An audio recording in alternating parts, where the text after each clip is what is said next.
In today's show, the Blazers, very shorthanded, lose to the Pelicans, somewhat shorthanded, in a game that was ugly, but still impressive in its own right. Welcome to Locked On Blazers. Let's get into it. You are Locked On Trailblazers, your daily Portland Trailblazers podcast. Part of the Locked On Podcast Network, your team every day. What's up, world? It's your past first point guard and Trailblazers reporter Mike Richmond. You are listening to another episode of Locked On Blazers, part of the Locked On Podcast Network, available wherever you get podcasts and also on YouTube. Thanks for making the show your first listen, coming at you each and every weekday, Monday through Friday, so make it a part of your daily routine. Make it your first listen. Tell your friends to do the same. It's Locked On Blazers, your team every day. In today's show, we're going to recap the loss to the Pelicans. The Blazers played an NBA basketball game in which neither team cracked triple digits in the year 2024. Anything is possible. We'll talk about that game. This game was ugly. Let's keep it real. This game was ugly, but I thought the Blazers were somewhat impressive considering the circumstances. We'll talk about the game and the circumstances to begin the show. Talk about sort of what we learned from this group and how I am analyzing a team playing without a lot of key parts. And then we get to see Dalano Banton make his NBA debut, the type of player that would have made my dreams come true in college. This is there was no flavor of basketball player I would have been more excited about as a 19-year-old than Dalano Banton. We will revisit Michael's sophomore year of college preferences and talk about Banton, who I thought was, if nothing else, intriguing in his Blazers debut. But let's do what we do here. Fastest recap in the West. Blazers lose 93-84. That's a real game. It's not a high-scoring college game. It's a real NBA basketball game that happened in which the winning team scored 93 points, and the Blazers scored 84 points and weren't even really getting their butt kicked at any point during this game. Relatively normal scoring first quarter, 24-29 after one. Pelicans lead by 5. Then the second quarter happened. Oh no. Oh, please avert your eyes. So for the Pelicans, the injury report matters in this game. No Zion Williamson, no Dyson Daniels. For the Blazers, no Scoot Henderson, no Malcolm Brogdon, no Anthony Simons, no Duop Reith. So that's all of the Blazers guards. That's the entire guard rotation. No Scoot, no Malcolm Brogdon, no Anthony Simons. It's their backup center in Duop Reith, who helps a ton on offense with his shooting and his spacing. So the Blazers start Ashton Hagans, Matisse Thybulle, DeAndre Walker, Jabari Walker, and DeAndre Ayton, Jabari Walker, and Jeremy Grant. On the other side, Trey Murphy slots into the Zion Williams spot. CJ Herb Jones, JV, that's Jonas Valanciunas, Brandon Ingram, and Trey. The Pelicans' second night of a back-to-back, but without Zion, they're missing some of their guys kind of get to the rim. But early on in this game, it doesn't look like it's going to be in the 90s. It doesn't look like it's going to be a game where the winning team didn't need to score a 90th point in order to win. 24-29 after one. Second quarter was just it was from another time. It was just a sport from another time. The Pelicans win the second quarter 18-16. 18-16. The Blazers score 16 points in the second quarter. They go 6 of 22 from the floor, 0 of 5 from 3. They shoot 27% in the second quarter, right? That is a blowout special. Hey, you're missing your offense. Malcolm Brogdon and Anthony Simons are two of the 3 best offensive players on the team. Scoot Henderson just does a lot to kind of at least add to the dynamic of the team, although maybe he's not always a particularly good offensive player. Duop Reith helps a lot. You're just missing a lot of your firepower, and you go 6 of 22. You shoot under 30% in a quarter. You score 16 points in 12 minutes, and it didn't even really matter. The Pelicans made 7 shots, 7 of 17, and scored 18 points. The Blazers had about as bad a second quarter as you can have, and it didn't really matter. They're down 47-40 at the break. They hang tough in the third quarter, 64-63 heading into the fourth quarter. This was a game the whole way, but late in the fourth quarter, the Pelicans pushed the lead to double digits, and that was that. Over the final 4 minutes, the Blazers couldn't really get back, and they lose 93-84. That's your fastest recap in the West. 84 points is not many. Pelicans scored 35 points in the middle 2 quarters, 18 in the second, and 17 in the third. And the Blazers hold a team to 35 points in the middle 2 quarters and score 39 of their own. It's tough. Blazers didn't crack 25 in any of the four quarters. The Pelicans were coming off second night of back-to-back. They played against the Los Angeles Lakers the night before, and they gave up 87 in the first half to the Lakers. 87 in the first half. I watched that game mostly on the Pelicans broadcast, although it was also there was a national NBA TV that I watched a little bit until I switched over to hear Joel Myers and Antonio Daniels, former guest on the podcast, AD Antonio Daniels. But they were so mad at the Pelicans defense for giving up 87 points in the first half. They were so frustrated. And then they gave up 86 in the entire game. I will talk about this more in the second segment, but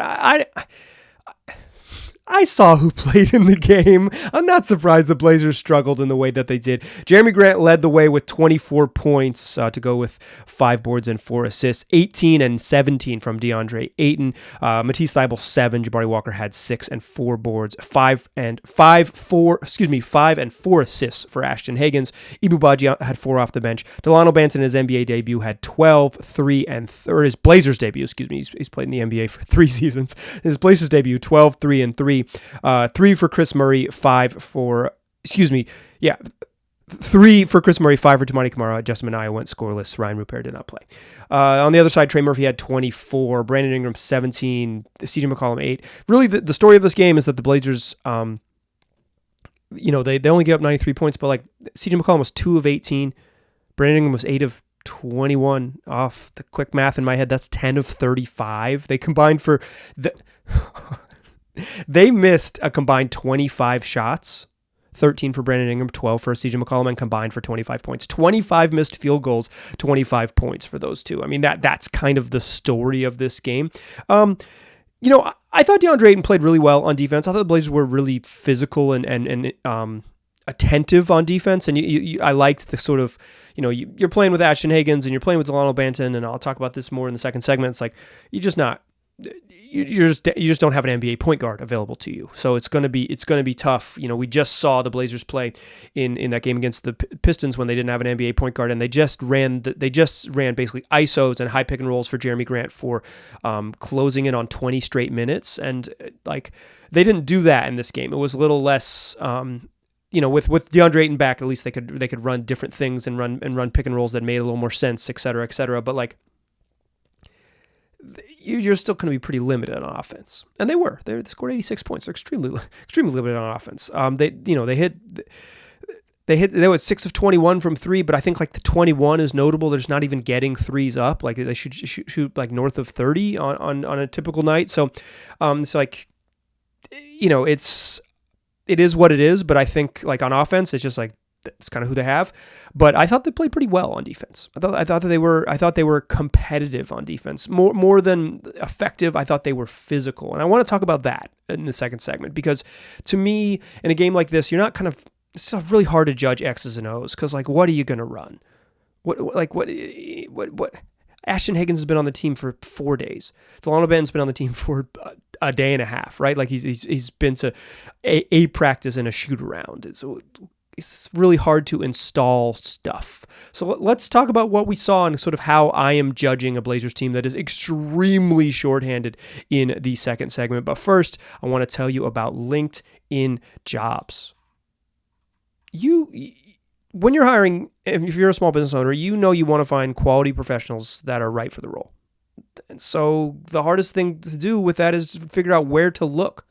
How about checking out LinkedIn Jobs? LinkedIn Jobs has the tools to help you find the right professionals for your team faster and for free. LinkedIn isn't just another job board. LinkedIn has a vast network of more than 1 billion professionals, which makes it the best place to hire. It gives you access to professionals you can't find anywhere else. LinkedIn does all of that while making the process easy and intuitive. Like, this isn't in the ad copy here, but it's freaking LinkedIn. It's a massive network where everyone puts their professional information. It's the best place to find professionals.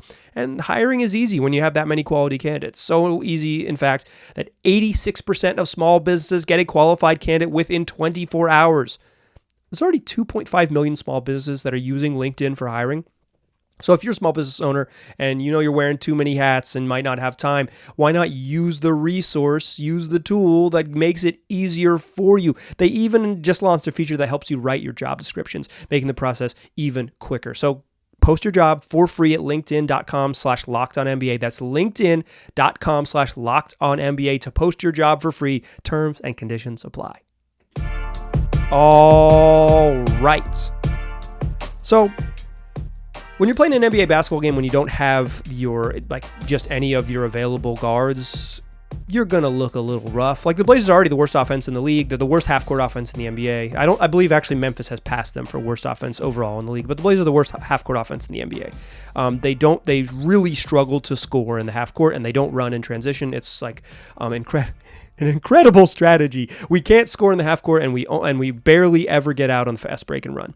Some of that is personnel, some of that's probably bad coaching, but when you're already a bad offensive team and then you're down your good offensive players and down your playmakers, and it's just you're just going to have a bad night, right? Like, and I don't mean to say that watching this team score 84 points, including that 16-point second quarter, I wasn't like, this is actually fun. You have to learn to appreciate this. You don't understand the art of basketball. Not at all. I just to quote the great Mike Tomlin, I'm just happy to throw out the style points. I didn't expect this to look good, right? Like, when I showed up at the arena and found out who was available to play, I was like, oh yeah, this is going to be gross.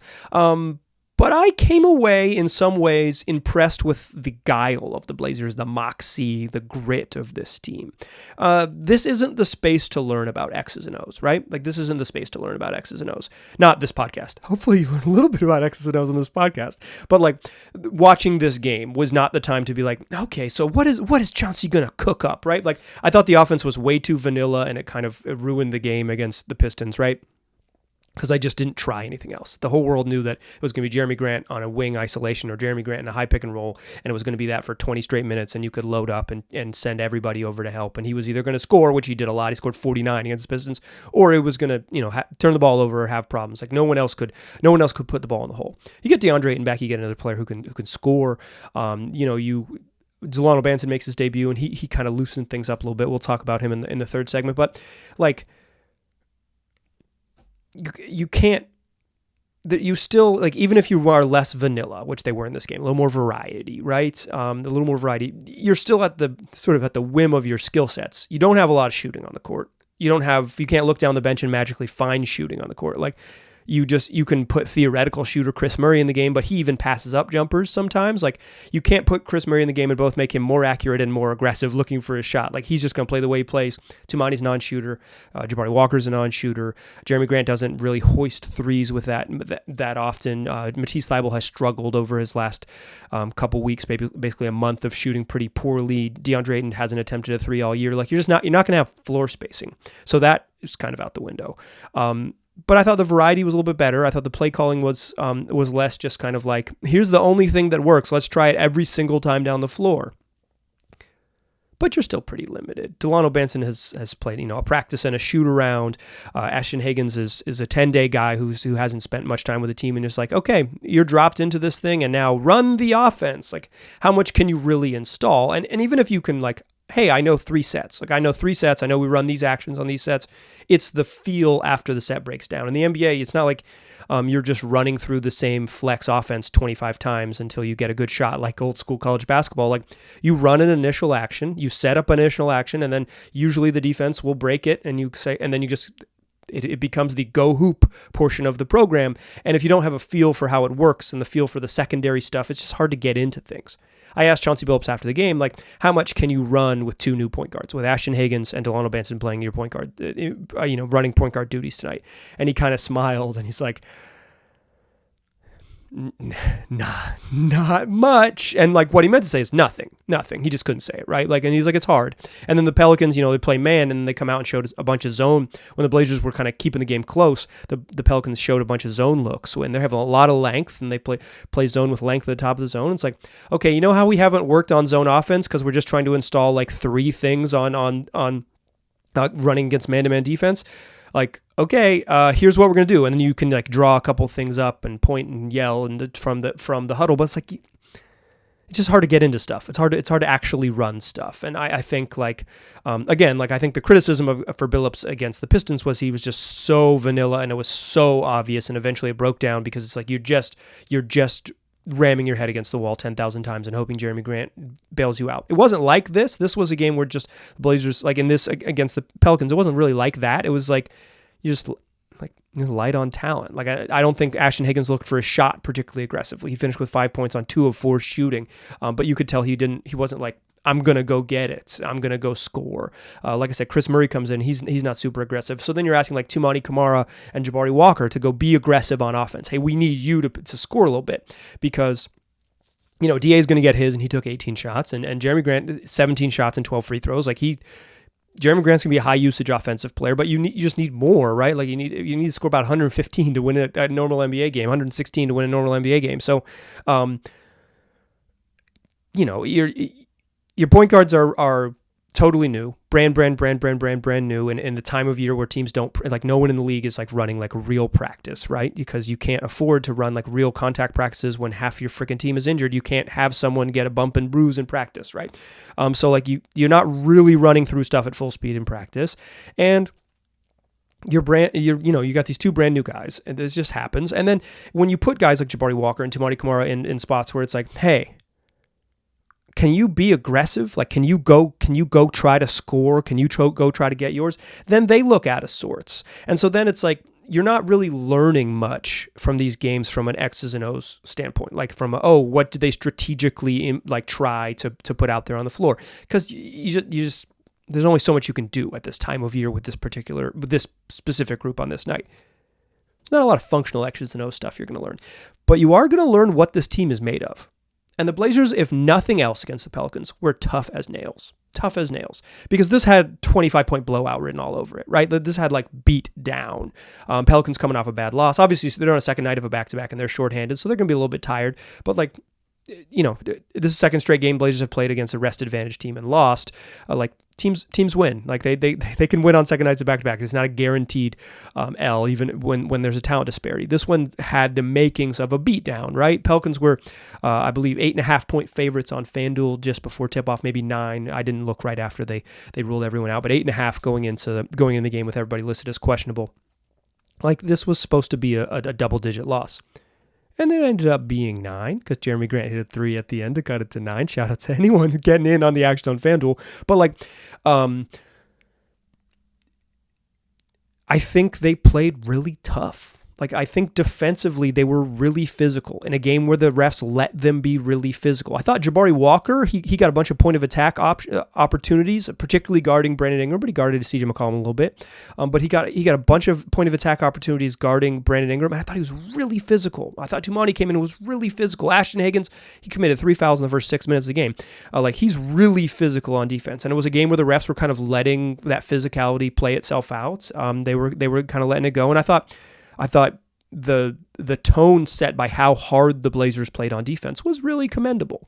I do think I think a lot of this, like, they played great defense stuff was covered up a little bit by just CJ McCollum shooting bricks and Brandon Ingram shooting bricks. Brandon Ingram missed a bunch of shots he could normally make. CJ McCollum had one possession where he missed 2 unguarded, like nobody within 6 feet of him, 3-pointers, practice threes, bricks.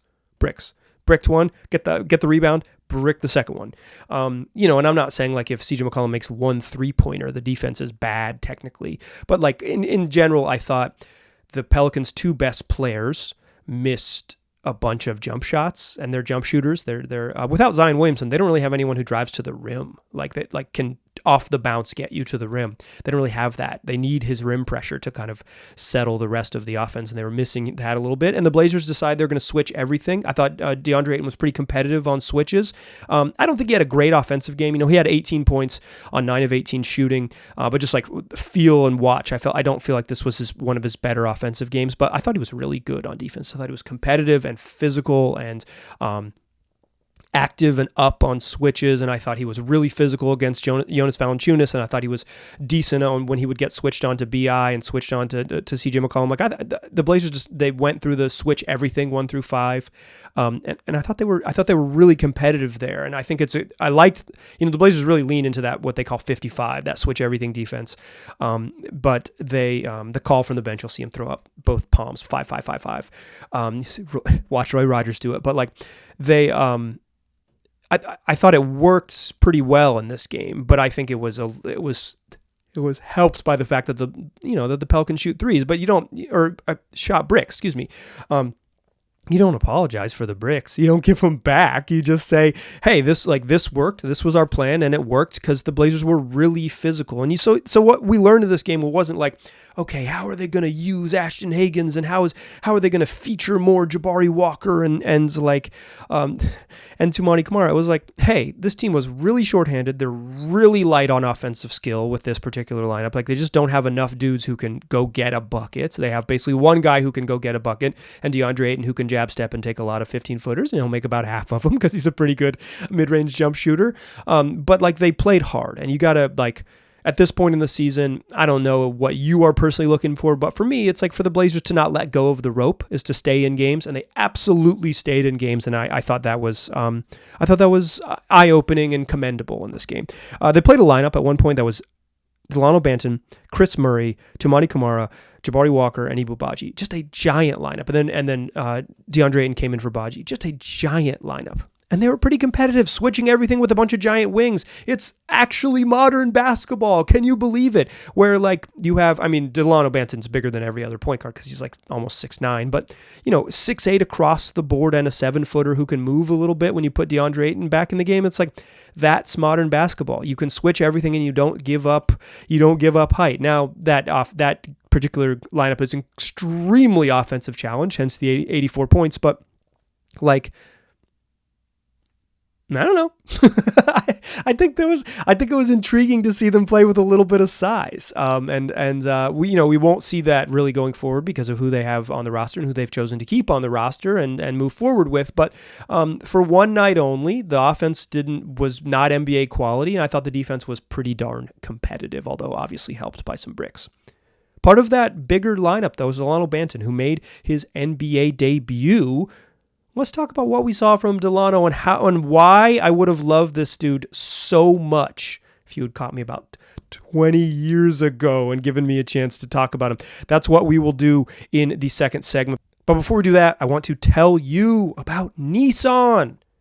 They got a whole new lineup that's for the driver that likes to push things a little further. You ever wonder what adventure could be around the next corner? Well, our friends at Nissan have a lineup of SUVs with the capabilities to take your adventure to the next level, including the 2024 Nissan Rogue. It's perfect for city drives and for those great escapes. It's got class exclusive Google built in your always updating assistant, so you can call on for almost everything. Gone are the days of connecting your phone.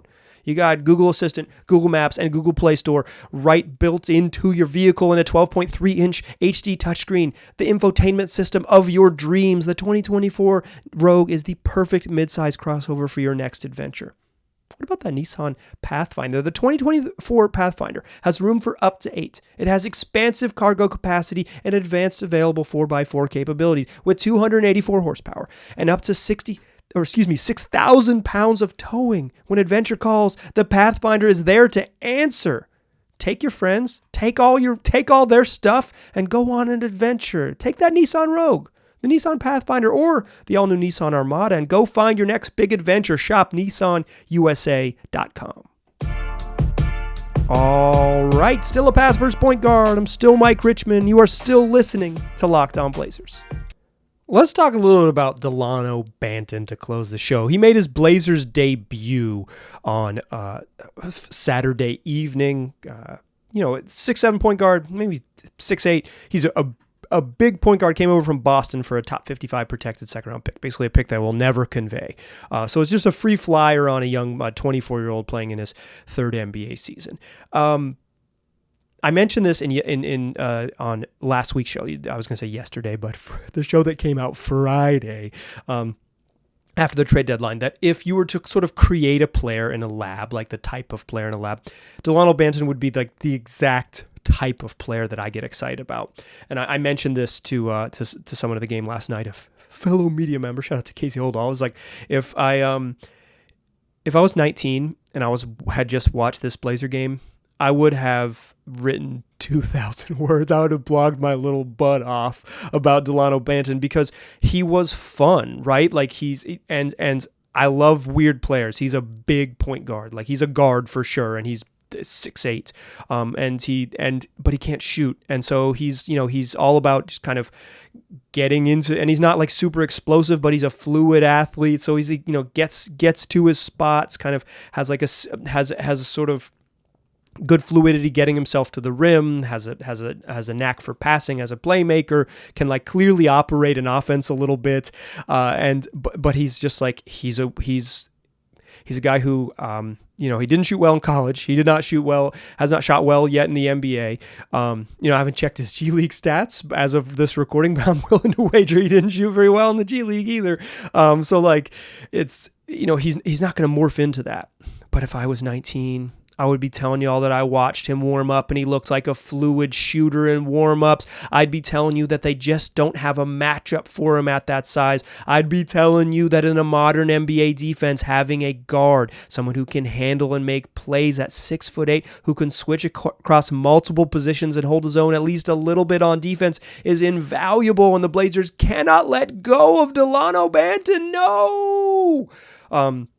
But that was, I'm not 19. That was almost 20 years ago. So I'm a little more measured now. But like I say that to say like, yeah, I am probably unfairly excited about him because he was fun. It was fun. He finishes his debut with 12 points, 3 boards, 3 assists, and 2 turnovers in 25 minutes. He was 5 of 14 from the floor and 1 of 5 from 3. Like I mentioned earlier in the show, Ashton Hagans committed 3 fouls in the first 6 minutes of the game. He was being really physical on defense, and he got into some foul trouble. Didn't end up having too many fouls in the end. Committed 1 foul for the remainder of the game. Foul trouble's fake, right? Just don't foul. Then you won't be in foul trouble. That's not exactly how it works, but I don't believe in foul trouble, period. That's a conversation for another day. But like Banton comes in halfway through the first quarter because Hagan's in foul trouble. The first time he touches the ball, he aces the top of the key 3. Let's go! He didn't make any more. 0 for 4 the rest of the game, including a couple that were wide open, unguarded, because they're not worried about him shooting. He has a fluid handle. For someone his size, he has a really good handle. He does not have a point guard quality handle. A couple times got into the paint and lost it because his handle isn't super, super tight. And if you're running an NBA offense, you need a really tight handle. He has what is a really functional handle for someone of his size. Like, compare him to Jeremy Grant. They're relatively similar size. Jeremy Grant can kind of get where he wants to go, but he cannot really dribble against pressure. Banton can dribble a little bit against pressure, right? Like, and he's an intriguing passer. So I thought this game, he was clearly the best point guard. Like, Ashton Hagans is just, he looked a little too timid it seemed like he was playing really hard on defense, and on offense he was playing with like to not make mistakes. He was like, I'm gonna make sure that I don't screw up on offense. And you kind of need to do more than that as a point guard. You need to force the action, get into the paint, make plays, and take risks, and be aggressive to shoot. Like, what I liked about Banton was that he shot 14 times. Drive, get your jumpers off on pull-ups, get yourself to the rim. He missed a couple shots right at the rim. Take your threes when they're open, 1 of 5 from 3, but just shoot it. Like NBA offenses can break down if you don't take shots. So, you'd rather them go in, and there's a reason that when the team is healthy that Banton's not going to play really. But like, I thought for a guy you're taking a flyer on, and for a team that is starved for anyone who can like dribble and get them into stuff, Banton is really useful. We'll see what the health looks like for this team going forward. Scoot Henderson's got that foot sprain, and Anthony Simons twisted his ankle. Malcolm Brogdon's just out with an illness, so I think he should be back relatively soon. Missed the second straight game with the general illness, so I assume that it won't be. Blazers don't play again until Tuesday, so they'll have Sunday, Monday off before they play again. So, hopefully Brogdon will be back this week as they head into the trade deadline with 2 games against Minnesota. But if they continue to need bodies, Banton is clearly like a functional and intriguing player, and like, he just doesn't know. Like, he mentioned that after the game, he mentioned to in the locker room, it's like, a couple times, I don't know what we're doing out there. He's brand freaking new. He's basically gone through a shoot around, right? Like, you travel from the other side of the country, you do go through the physicals and all that stuff, and meeting folks and doing all the sort of like new team administrative stuff, and then it's like you go through a shoot around in the morning, and you're like, okay, well, I don't really know the plays, I don't know the calls, but I'll do my best. Like, I know how to play basketball. he's not going to have a ton more practice time to figure it out, but he'll get to sit with coaches and talk about the language that they use for what this means and talk about reads and stuff like that. And he'll probably get a little bit more comfortable as time goes on, although he might not play 25 minutes every night because when they're healthy, Banton's not in the rotation, right? He's not going to play. He's not going to play a bunch, but he could conceivably be the 9th guy on any given night.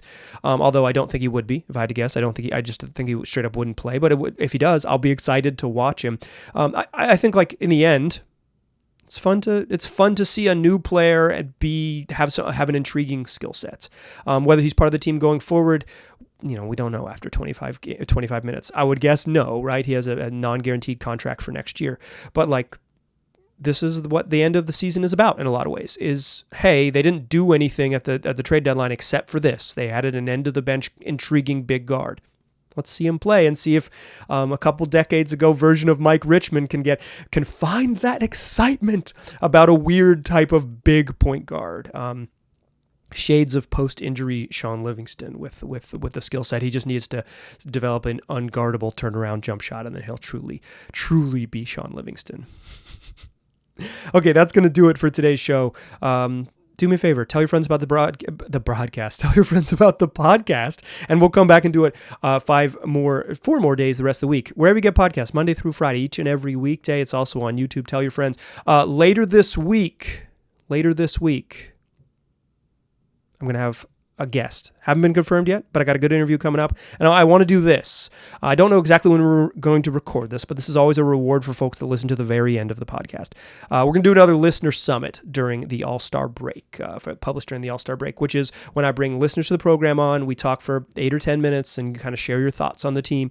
And I need 3 listeners who've never been on the show before to join me on the show for a listener summit. So if you are a listener to the program, email me, lockdownblazerspod@gmail.com, and tell me that you want to be on the listener summit, lockdownblazerspod@gmail.com. All right, that's going to do it for the program. Come back tomorrow, and tell your friends about the show. I appreciate you listening. I'll talk to you soon.